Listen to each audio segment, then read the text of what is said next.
कुछ चीजें कुछ लोगों की लाइफ के लिए बहुत लकी होती हैं और बाद में चल के वही चीजें बर्बाद कर देती हैं।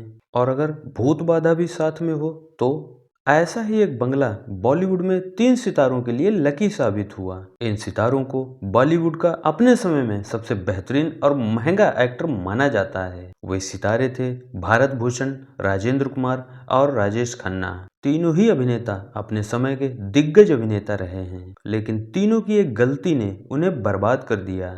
तो आइए मैं बताता हूँ दरअसल हुआ क्या था। 40 के दशक में भारत भूषण गायक बनने का सपना लेकर मेरठ से मुंबई पहुंच गए। गायकी का मौका तो नहीं मिला, लेकिन फिल्म में एक छोटा सा रोल जरूर मिल गया। गायकी भूल गए और एक्टिंग ही करने लगे। छोटे मोटे कैरेक्टर रोल करते हुए लगभग 10 साल बीत गए।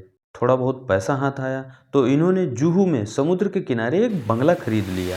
इसके बाद तो जैसे इनकी किस्मत ही बदल गई। हाथ लग गई बैजू बावरा फिल्म, किस्मत चमकी, रातों रात स्टार बन गए। धीरे धीरे इनकी गिनती उस समय के 3 दिग्गज राज कपूर, दिलीप कुमार और देवानंद के बराबर होने लगी। पैसा भी खूब कमाया और नाम भी, लेकिन एक छोटी सी गलती ने इन्हें बर्बाद कर दिया।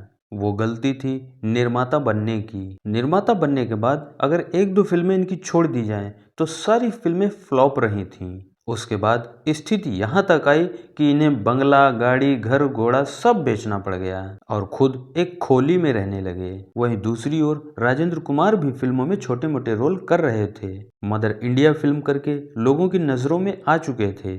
उसके बाद 1959 की फिल्म गूंज उठी शहनाई से बतौर अभिनेता सेट हो गए। उसके बाद एक आध और फिल्में हिट दी, पैसा आ चुका था। तभी पता चला कि भारत भूषण अपना बंगला बेच रहे हैं। राजेंद्र कुमार ने देर न करते हुए वो बंगला भारत भूषण से खरीद लिया और बंगला खरीदने के बाद उनकी किस्मत ही चमक गई। उसके बाद उनकी झोली में अनगिनत ब्लॉकबस्टर फिल्में आईं। उन्हें जुबली कुमार के नाम से जाना जाने लगा। उनकी फिल्में 25 हफ्तों से ज्यादा समय तक चलती रहती थीं, लेकिन इन्होंने भी वही गलती की, निर्माता बनने की। अपने बेटे कुमार गौरव को स्टार बनाने की धुन ने इन्हें बर्बाद कर दिया। इन्होंने भी इस बंगले को बेच दिया।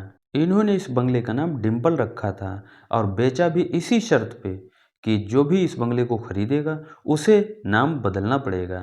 बंगला खरीदने वाले थे राजेश खन्ना। बंगला खरीदने के बाद राजेश खन्ना ने उस बंगले का नाम आशीर्वाद रखा। राजेश खन्ना तब तक एक बेहतरीन अभिनेता के तौर पर स्थापित हो चुके थे। उनकी 2-3 फिल्में हिट जा चुकी थीं, अच्छा खासा नाम हो चुका था, लेकिन बंगला खरीदने के बाद अचानक से इनकी किस्मत बदल गई। उसके बाद एक के बाद एक लगातार 13 फिल्में हिट और सुपरहिट दे दी। अब वे बॉलीवुड के पहले सुपरस्टार बन चुके थे। उनका जलवा ऐसा था कि जितनी भी वो फीस बताते थे निर्माता उन्हें देने को तैयार रहते थे। प्रोड्यूसर बनने की इनकी चाह ने भी इनकी सुपरस्टार की कुर्सी छीन ली। हालांकि इन्होंने 2-3 फिल्में ही प्रोड्यूस की और 2-3 फिल्में ही को प्रोड्यूस। ये जल्द ही संभल गए, बस बर्बाद होने से तो बच गए, लेकिन वाइफ का साथ नहीं मिला। इनका इनकी वाइफ से अलगाव हो चुका था। फिल्मों से बादशाहत भी चली गई। समय रहते इन्होंने फिल्मों से ही संन्यास ले लिया, तो ज़्यादा बेइज्जती नहीं हुई। उसके बाद ये अपना अधिकतर समय अपने बंगले पर ही बिताने लगे। ऐसा भी कहा जाता है कि उस बंगले में कोई प्रेत बाधा थी। हालांकि राजेश खन्ना के मरने के बाद वो बंगला एक बिल्डर को बेच दिया गया, जिसे तुड़वाकर वहां पर एक होटल बनाया जा चुका है, क्योंकि रहने के लिए तो कोई उसे खरीद नहीं रहा था। तो दोस्तों आज के लिए इतना ही। मिलते हैं नए वीडियो में कुछ नया लेकर।